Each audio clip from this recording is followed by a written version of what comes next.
तो दोस्तों, जैसा कि शायद आप जानते होंगे, अभी हाल ही में एक दिन पहले 11 मार्च को CAA पूरे देश में लागू कर दिया गया। अब इसी बीच अभी भारत सरकार द्वारा CAA के लिए वेबसाइट को लॉन्च कर दिया गया है। आप उस वेबसाइट के पेज को खुद भी देख सकते हैं अपनी स्क्रीन पर। आसान शब्दों में कहें तो यही वो वेबसाइट है जिसके जरिए पाकिस्तान, अफगानिस्तान और बांग्लादेश का हिंदू या सिख या बौद्ध या जैन या पारसी भारत की नागरिकता लेने के लिए अप्लाई कर सकता है। यहाँ पर क्लिक करते ही आवेदनकर्ता को अपना मोबाइल नंबर डालकर आगे की जानकारी देनी होगी। सब कुछ जांचने और परखने के बाद भारत सरकार द्वारा ऐसे लोगों को नागरिकता दी जाएगी। अब इसी बीच एक बार फिर से देश भर के कई हिस्सों में CAA के खिलाफ विरोध शुरू हो गया है। इसी बीच सरकार ने गंभीर हालात को देखते हुए कई जगहों पर पुलिस फोर्स को और देश के जवानों को चप्पे चप्पे पर तैनात किया है। देखिए, ये दिल्ली की जामिया मिल्लिया इस्लामिया यूनिवर्सिटी है, जिसके बाहर CAA के लागू होने के बाद कड़ी सुरक्षा तैनात की गई है। पुलिस के जवान और चप्पे चप्पे पर फौज को खड़ा किया गया है। बात यह है कि पिछली बार जब CAA का मुद्दा उठा था, यानी कि सन 2019 में, तो इन सभी जगहों पर काफी बड़ा प्रदर्शन हुआ था, हिंसाएं भी देखने को मिली थी।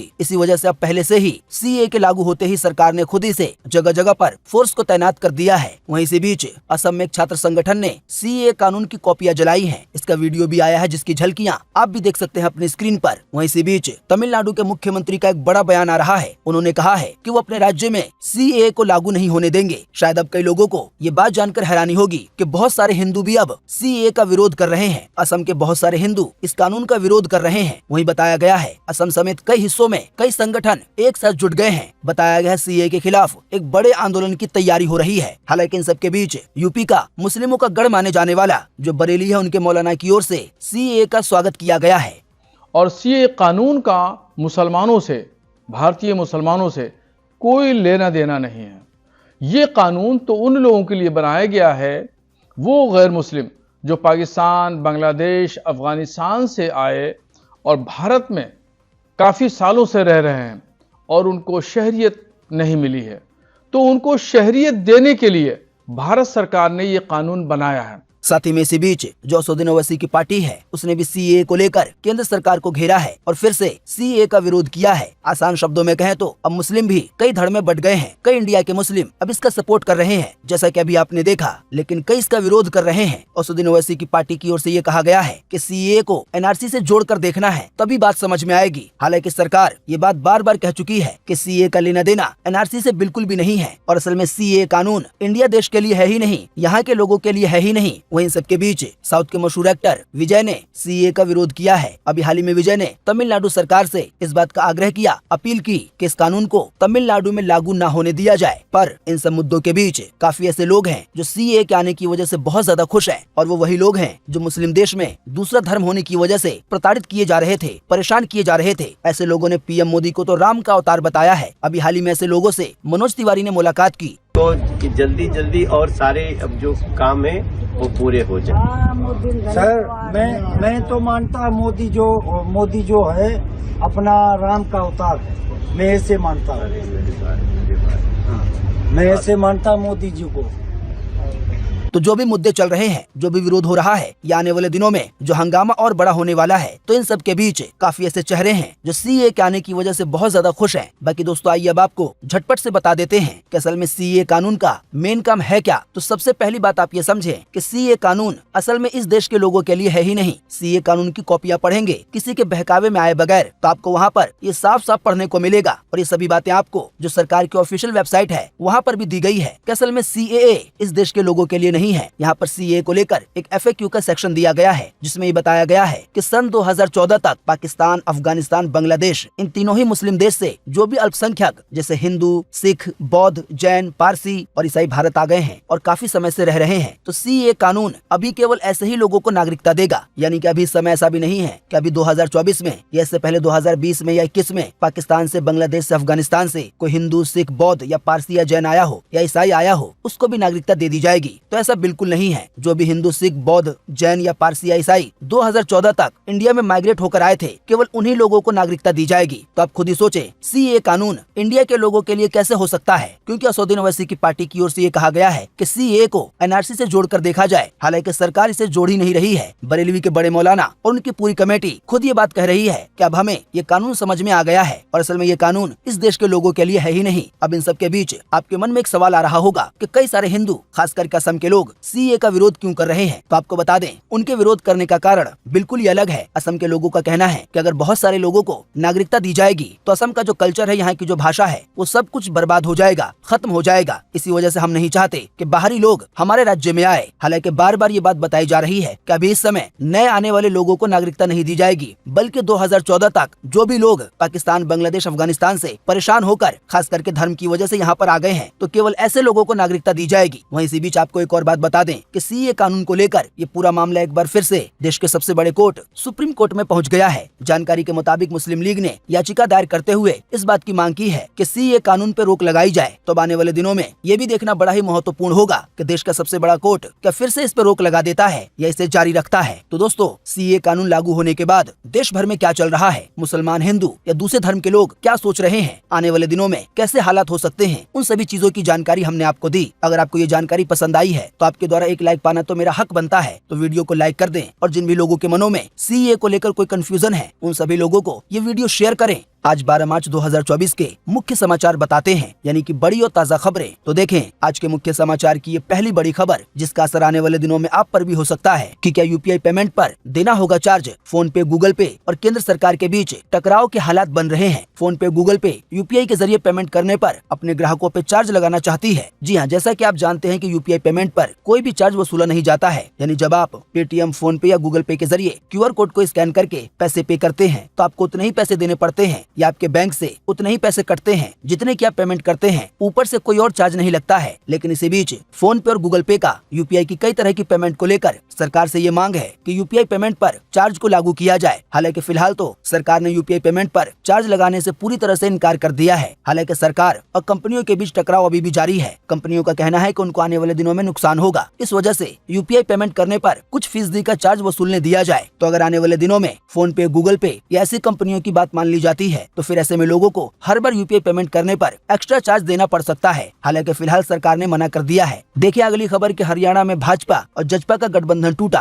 हरियाणा के मुख्यमंत्री खट्टर ने दिया इस्तीफा। अब हरियाणा के नए सीएम होंगे नायब सिंह। बताया गया है लोकसभा में सीट शेयरिंग को लेकर भाजपा पार्टी और जो जजपा पार्टी है उसका गठबंधन टूट गया है। हरियाणा में विधानसभा की कुल 90 सीटें हैं। यहाँ पे सरकार बनाने के लिए 46 सीटों पे बहुमत की जरूरत होती है। भाजपा के पास 41 सीटें हैं और जजपा के पास 10 सीटें थी, तो इन दोनों ने ही मिलकर हरियाणा में सरकार बना रखी थी। पर अब गठबंधन टूट गया है, लेकिन इसके बावजूद भी बहुमत भाजपा के पास आ गई है। भाजपा के पास 41 सीट है। वहीं जो हरियाणा में निर्दलीय की 6 सीटें हैं वो भाजपा के साथ हैं और एक पार्टी है हलोपा, उसकी भी 1 सीट भाजपा को मिल गई है। यानी कि भाजपा के पास कुल 48 सीटें हो गई हैं, जो बहुमत से ज्यादा है। तो गठबंधन टूटने के बाद हरियाणा में सरकार गिरने के बाद भी दोबारा जो सरकार हरियाणा में बन रही है वो भाजपा की ही बनेगी। देखिए अगली खबर, बच्चों से जुड़े अश्लील वीडियो देखना पॉक्सो एक्ट के तहत अपराध नहीं है। ये फैसला हाई कोर्ट ने सुनाया था। अब इस फैसले पर सुप्रीम कोर्ट में सुनवाई होगी। जी हाँ, देश के सबसे बड़े कोर्ट सुप्रीम कोर्ट ने मद्रास हाई कोर्ट के एक फैसले को भयावह बताया है, खतरनाक और गलत बताया है। क्योंकि अभी हाल ही में मद्रास हाई कोर्ट ने टिप्पणी करते हुए ये कह दिया कि बच्चों से जुड़े जो अश्लील वीडियो होते हैं तो उसको डाउनलोड करना या देखना ये पॉक्सो एक्ट के तहत अपराध है ही नहीं। तो इसको सुप्रीम कोर्ट ने गलत कहा है और अब आने वाले दिनों में जल्द ही हाई कोर्ट का जो फैसला आया है उसके फैसले पर सुप्रीम कोर्ट में सुनवाई होगी और अंतिम फैसला सुप्रीम कोर्ट सुनाएगा। देखिए अगली खबर कि अब चैटिंग के समय ही पता चल जाएगा कि आपकी व्हाट्सएप चैट सुरक्षित है या नहीं, उसे कोई और देख सकता है या नहीं। जल्दी व्हाट्सएप रिलीज करेगा नया अपडेट। जी हाँ, व्हाट्सएप की सिक्योरिटी को लेकर हमेशा से ही सवाल उठते रहे हैं। मेटा यानी कि व्हाट्सएप की कंपनी ये दावा करती है कि उनके व्हाट्सएप को कोई भी हैक नहीं कर सकता। व्हाट्सएप पे हम लोग जो चैटिंग करते हैं वो एंड टू एंड इनक्रिप्टेड होती है, उसको कोई नहीं देख सकता, यहाँ तक कि व्हाट्सएप कंपनी भी नहीं। हालांकि हम जानते हैं कई बार कई लोगों की व्हाट्सएप चैट लोगों के सामने आई है और मेटा का ये दावा गलत साबित हुआ है। बताया गया इसी बीच व्हाट्सएप अपने इनक्रिप्शन को लेकर एक और कदम आगे बढ़ रहा है ताकि लोगों की चैट सुरक्षित हो, पूरी तरह से इनक्रिप्टेड हो। आप नहीं जानते हैं तो आपको बता दें, अभी इस समय जब भी हम किसी से चैट करना शुरू करते हैं तो हमें पहली बार ये बताया जाता है कि आपकी चैट पूरी तरह से सुरक्षित है, ये एंड टू एंड इनक्रिप्टेड है, इसको कोई नहीं देख सकता, यहाँ तक कि व्हाट्सएप भी। लेकिन बताया गया है नया अपडेट आने के बाद जब भी आप चैटिंग करेंगे तो आपको बार बार इस बात की जानकारी दी जाएगी कि आपकी चैट सुरक्षित है या नहीं। आप जो किसी से बातें कर रहे हैं चैट के जरिए वो कोई देख सकता है या नहीं। जल्दी ये अपडेट सभी लोगों के लिए जारी किया जाएगा। देखिए अगली खबर कि माइक्रोसॉफ्ट ने आपत्तिजनक और हिंसक कीवर्ड पे लगाया बैन। अब AI AI के जरिए ऐसी तस्वीरें नहीं बनाई जा सकेंगी जो कि हिंसक हो या आपत्तिजनक हो। शायद आपको पता होगा AI का चैटबॉट को-पायलट है, जिसको आप जो भी बोलेंगे वो AI के जरिए आपके लिए वैसी तस्वीर को क्रिएट कर देगा या आप जो सवाल पूछेंगे तो आपको जवाब देगा। काफी सारे लोग माइक्रोसॉफ्ट के AI सिस्टम को-पायलट के जरिए उल्टी सीधी तस्वीरें तैयार कर रहे थे, लेकिन बताया गया है माइक्रोसॉफ्ट कंपनी ने अब कई कीवर्ड को बैन कर दिया है। देखें अगली खबर। दिल्ली में आज है डॉन की शादी। गैंगस्टर काला जठेड़ी और लेडी डॉन अनुराधा चौधरी आज लेंगे 7 फेरे। हालांकि ऐसा हो सकता है जिस समय आपको ये खबर बताई जा रही हो उस समय इन दोनों ने शादी कर ली हो, क्योंकि ये अपडेट 12 मार्च सुबह का है। हालांकि मेन जानकारी ये है कि दिल्ली में एक गैंगस्टर और एक लेडी डॉन आपस में शादी कर रहे हैं। इसके लिए एक बैंक्वेट को बुक किया गया। केवल उन्हीं लोगों को एंट्री दी गई जिन लोगों ने आधार कार्ड दिखाया और जिन लोगों को जाने की परमिशन थी। देखें अगली खबर। सेला टनल खुलने पर चीन बोला अरुणाचल हमारा हिस्सा है। साथ ही कहा पीएम मोदी के दौरे से मुश्किलें बढ़ेंगी। भारत को अरुणाचल में जबरन विकास का हक नहीं है। जी हाँ, चीन ने अभी हाल ही में बीते सोमवार को प्रधानमंत्री मोदी के अरुणाचल प्रदेश के दौरे पे विरोध जताया है। पीएम मोदी ने यहाँ 13,000 फीट की ऊंचाई पर बनी सेला टनल का इनॉग्रेशन किया, उद्घाटन किया। चीन ने इसी पर कहा कि अरुणाचल प्रदेश हमारा हिस्सा है। चीन के विदेश मंत्रालय के प्रवक्ता वांग ने कहा कि भारत के कदम से LAC पे तनाव बढ़ सकता है, यानी कि लाइन ऑफ कंट्रोल पर। दोस्तों आप नहीं जानते हैं तो आपको बता दें, अरुणाचल का कई ऐसा हिस्सा है जिसको लेकर चीन ये दावा करता है कि असल में वो हमारा चीन का हिस्सा है। अभी हाल ही में इसी के पास एक टनल बनाई गई है। इसी वजह से चाइना बौखलाया हुआ है। उसका कहना है कि अरुणाचल हमारा हिस्सा है, इसी वजह से भारत को हक नहीं है कि वो यहाँ पर इस तरह की कोई चीज बनाए। देखिए अगली खबर। उत्तर भारत में फिर बदलेगा मौसम। दिल्ली यूपी समेत कई राज्यों के लिए जारी हुआ है बारिश का अलर्ट। जी हाँ, मार्च का आधा महीना लगभग बीत चुका है, लेकिन उत्तर भारत के मौसम में लगातार बदलाव हो रहा है। सुबह और शाम ठंड का सिलसिला बरकरार है। इसी बीच मौसम विभाग ने बताया है कि 13 और 14 मार्च को जम्मू कश्मीर, लद्दाख, गिलगित बल्टिस्तान, मुजफ्फराबाद, हिमाचल प्रदेश और उत्तराखंड में आंधी के साथ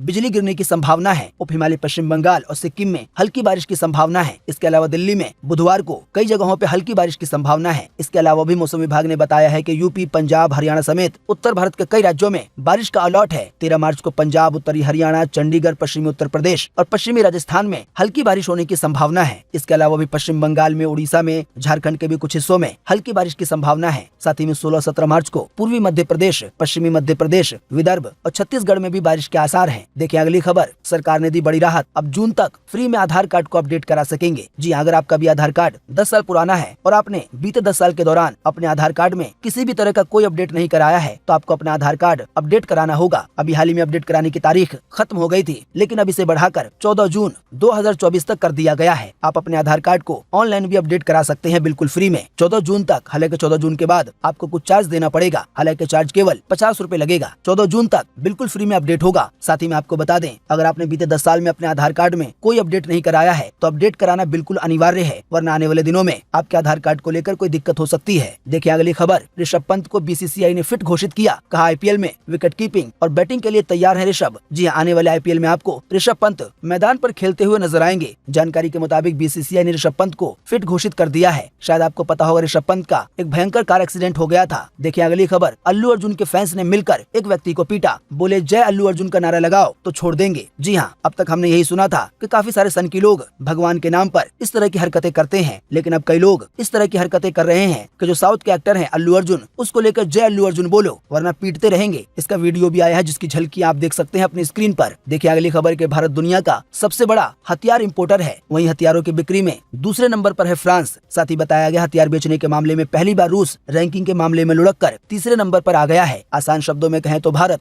पूरी दुनिया में हथियार इंपोर्ट करने के मामले में, दूसरे देशों से हथियार खरीदने के मामले में नंबर 1 पर है। देखिए अगली खबर। पीएम मोदी की मौजूदगी में भारत शक्ति युद्ध अभ्यास हुआ। ध्रुव हेलीकॉप्टर से दुश्मन के घर में घुसे कमांडो। तेजस ने दुश्मनों के टैंक उड़ाए। हालांकि आपको बता दें ये सभी चीजें युद्ध के अभ्यास के तौर पर हुई। पीएम मोदी भी मौजूद रहे। दोस्तों आप नहीं जानते हैं तो आपको बता दें, देश की सेना समय समय पर युद्ध का अभ्यास करती रहती है, प्रैक्टिस करती रहती है, दुनिया भर को भी अपनी ताकत दिखाती रहती है, ताकि आने वाले दिनों में ऐसी कोई जरूरत पड़े तो देश की सेना लड़ने के लिए तैयार रहे। देखिए अगली खबर। सेंट्रल बैंक में ग्रेजुएट्स के लिए 3000 पदों पर निकली भर्ती। 27 मार्च तक कर सकते हैं आवेदन। तो अगर आप इच्छुक उम्मीदवार हैं, रिक्वायरमेंट को पूरा करते हैं तो आधिकारिक वेबसाइट nats.education.go.in पर जाकर इस वैकेंसी की अधिक जानकारी प्राप्त कर सकते हैं और ऑनलाइन आवेदन भी कर सकते हैं। साथ ही मैं आपको बता दें, इसी बीच बिहार में हेड टीचर बनने का सुनहरा मौका सामने आया है। 46,308 पदों पे आवेदन शुरू हुए हैं। अप्लाई करने की अंतिम तिथि 2 अप्रैल 2024 है। इस वैकेंसी की अधिक जानकारी के लिए bpsc.bih.nic.in पे जाना होगा, जो कि आधिकारिक वेबसाइट है।